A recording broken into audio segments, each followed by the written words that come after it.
nagama lang ko nga video para mapasalamatan ako akong bayaw. Diri ra na ako ma-express akong pasalamat kayo sa akong bayaw. Oh my God! Wow! Si Kuya Giovanni Miprese, yung asawa. Giovanni Mikulok. 80,000 na, 80,000 ang buwan. Ang down pa lang to, down.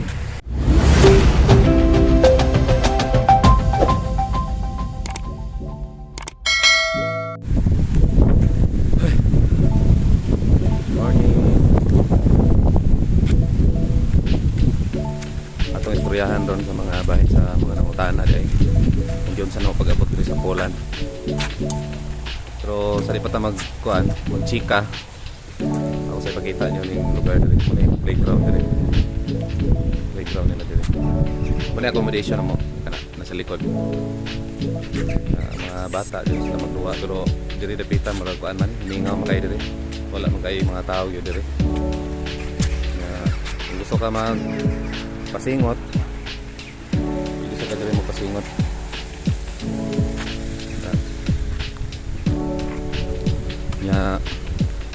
Sa mga nangutana di ay anong taon sa igyon sana kung anong naabot ko dito sa Poland, kung agency ba ko or direct ba akong tubag bang ba diri agency, bilis ako i-mention sa agency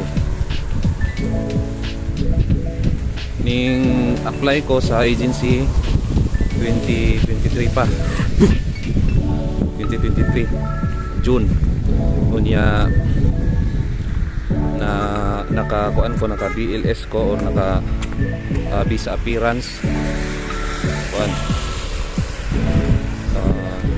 July 2024 ang result June day ko 2024 naka appearance niya nakuha na ko ang result kuan na July niya nakakuha na ko ticket September na. September. Balibag ko pa mi dire. Ang date ron September 14. Tunaway, alas 8 dire sa buntag. Alas 8 sa buntag nya diya sa Pilipinas mga alas 2 karon. Sa mga nangutana dire pili placement dire medyo dako-dako ang placement dire. Ba kanang bukat. Sabot na ako wala ko'y pundo. Nya nagama lang ko nga video para mapasalamatan ako akong bayaw. Diri ra na ako ma-express akong pasalamat kayo sa akong bayaw. Si Giovanni Mikulok na naroon sa UK ug iyang asawa sa ilang cute nga anak si Kai. Naabot ko diri tungod nilang duha. Busy ug ni Giovanni.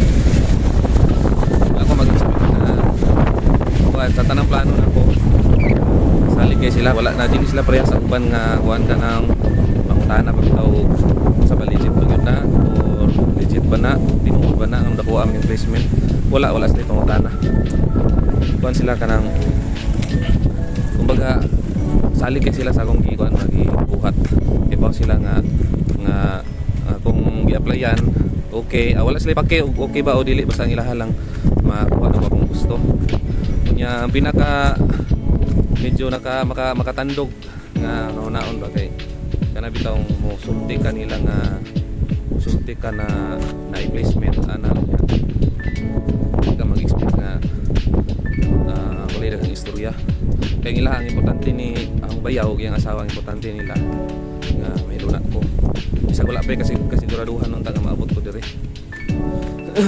Salamat ni Kuya Giovanni Miprese ang asawa kay isang minyo na siya, di ba makita nga sa minyo na agad naman sa asawa, di ba?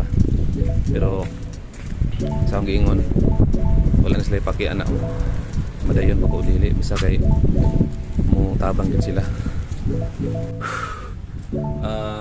Una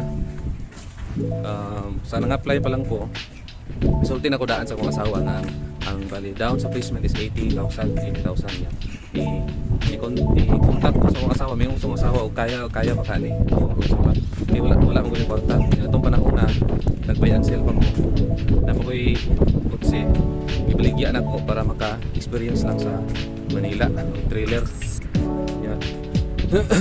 Pag-aurot sa akong kwarta dito sa Bulacan siyempre wala na ko'y choice mo kaysa ano ba, kasi wala na ko yung bago na ko experience. Hangyo na ko nga pwede ba o makahangyo ko ka ng kuan placement 80,000 na 80,000 ang kuan, ang down pa lang to, down. Karon kontak kong asawa siyang mabuang na si Giovanni Miculo, kontak siya niya, abi ninyo sa higi kuat sa bayaw, gitawag siya nako na ko sa Bulacan, tawag siya na utana lang siya nako nga Nel, kita na kag agency di ay niya, kuya kita na ko niya, mo ni ang sige Nel, basta pagpaan lang kung say gusto nimo, say basta kayo asa ka feel nimo nga meron na ka ato ka pila man din na yung ko wala nga mga 80k ang down sa placement yan yung nung bayaw nga sige lamukot kayo makibarag ka pada og 20 pesos ana siya na sige tagay ko sa imo ang bank account BPI nagurat ko ako ga-expect nga kuan kanang na siya kadali bitaw bigay kaya lagi sa akong ingon salit kay na sila nako salit kay sila yan dili lang ko pwede limitan ako dili ko future ako sa iyang mga si Geraldine kay akong asawa ya mo nga ako nag-expect nakurat ko pagkabuntag pa lang na inisod sa account ng 100,000 ha 1,000 no ya mo to nung tanan ko ya dako aman eh kaya nga na siya nako nga kanang 80 bayad mo na sa agency kanang 20 paggasto naman na diha sa mga requirements kinamit mga requirements siyempre na medical sa mga diha kanya to nakurat ko wala ko katuog yun wala ko katuog best puta gamay kay nakabayaw ko pareha niya kanya kana bang imagine sa unsa na lang ka og dili ang akong asawa karon nga akong inyuan ambot lang di na makuha siguro akong akong pangandoy diri nga makaabot diri kaya mo to nihatag siya na ko 100k gidaw na ko ang kuan gidaw na ko ang 20k sa agency pang down kunya na medical na ko wala gyud ko naglisod-lisod wala ko kanabang bahin sa financial wala ko kalisod mandaw ay ko pasalamat ni Kuya Banoy yun pre yun yung na ano ko sa iyo na experience ko tungkol sa bayaw ko na kumbaga kakaiba kasi yung iba di ba manghingi mag-ano ka ng pera sa kanya tapos marami pang sinasabi yung iba na legit pa kaya yan o ano ba yan yung bayaw ko kasi iba wala siyang paki kung legit ba o hindi basta kumbaga ano siya yung trust niya sa iyo o alam niya yung parang alam ng bayaw ko kung ano yung ginagawa ko nagpadala siya ng 100k 80k lang yung down di ba sa agency 80k tapos yung 20 sabi ko sa kanya bakit ang laki nito sabi naman niya yung 80 pang ano mo yan pang bayad niya sa agency tapos yung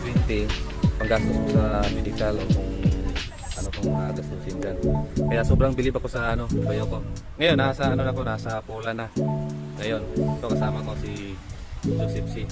Kaya yun tulad nga sa sinasabi ko na bihira ka lang makakita ng ganong tao pagka ano lang tsamba lang kaya ang kuan pagid kayo kay naabot na lang ko diri nandito na ako sa Poland ha pero palagi pa rin chat sa akin si Kuya Banoy sinasabi pa rin niya kung okay ka lang diyan huwag kang atubiling sa akin mag-chat kung kailangan mo ng panggastos alam ko naman bago ka pa dyan yun siyempre ako naman siyempre nakakahiya may baon naman po kahit paano yun na lang yung inaano ko dito kaysa naman palagi ako hingi so yung experience ko kaya ako nakarating dito dito sa Poland may mga agency dito na mga walang placement may mga agency din na may placement kadalasan may placement yung inabot ng ano namin dito placement is 280 ayun 280 yung walang placement pero ano yung deduction yun nga iniisip ko ngayon paano na talaga may placement kasi Europe to mahal ang ano dito kaya ngayon di ko malaman kung paano ko babayaran yung baga maliban sa pera kundi utang na loob dun sa bayaw ko dyan sa shout out pala sa bayaw ko dyan sa UK sila nasa hospital sa natatrabaho kasama yung asawa si Prissy saka kanilang anak na si Kai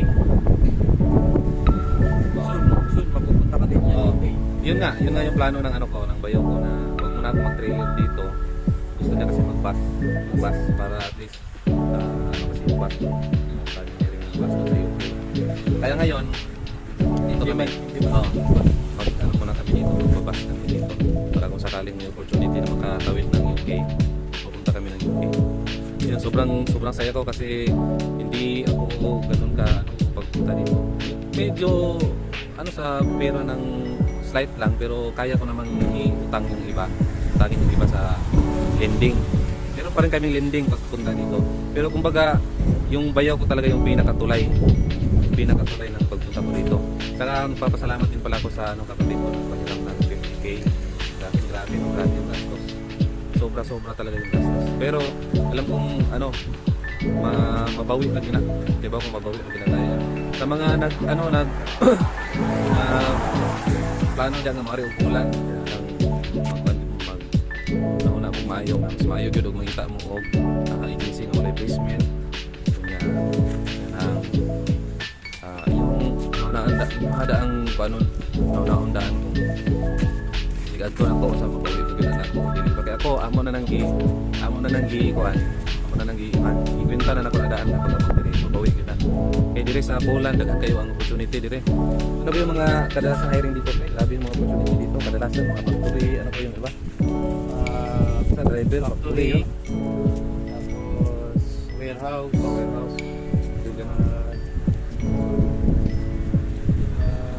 Driver. Yung driver. Trailer driver, mabilis makapita rito. Pero dito mas mas malaki yung sahod sa lokal. Yung lokal malaki yung sahod. Kumbaga, kung taga rito ka talaga, 'di ba? May permanent residence, 'di ba? Dalawa yung dito. May TRC, temporary residence card, at yung permanent. TRC, PRC. TRC. TRC, Permanent. PRC. Dalawa. Pag may siguro sa ko lang kung may ka na permanent residence card, siguro sasahod mo na yung sinasahod la dito sa mga. Pag permanent ka na, Pagka permanent ka na, malaki ng sahod mo pwede mo nang invite din yung family. family. Pwede na. Kaya yun. Salamat kay Giovanni Miculob at sa kanyang asawa na si Tracy. Thank you very much sa mga kasama namin dyan sa Pilipinas na pupunta pa lang dito. Huwag kayong mawala ng pag-asa.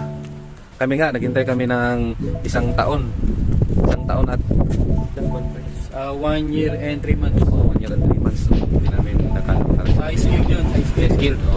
Pero yung BLS, sobra yung BLS. Pwede, lisuda na kayo yung BLS karon. Panahon na, lisuda kayo. Sa slot palang daan, magtulag yung tugay. Sa wala sa experience alam mo tanang butang na ipaagi man. Tanang butang na ipaagi. Basta salig lang po ka, siyempre ay kalimot. Salig ka sa Ginoo, ayaw kalimot yun kay mao gini number 1 gini mo naon. Kaya kami dire, ni dire wala pamilya, siyempre, mga abroad ka wala pamilya. Wala kay laing wala kay laing duulon. Di ba kailangan lang pray lang. Kakamit mo rin, di ba, pre? Yung kung ano yung gusto mo. Siyempre sa una, kumbaga tiis muna kasi mga bago pa lang.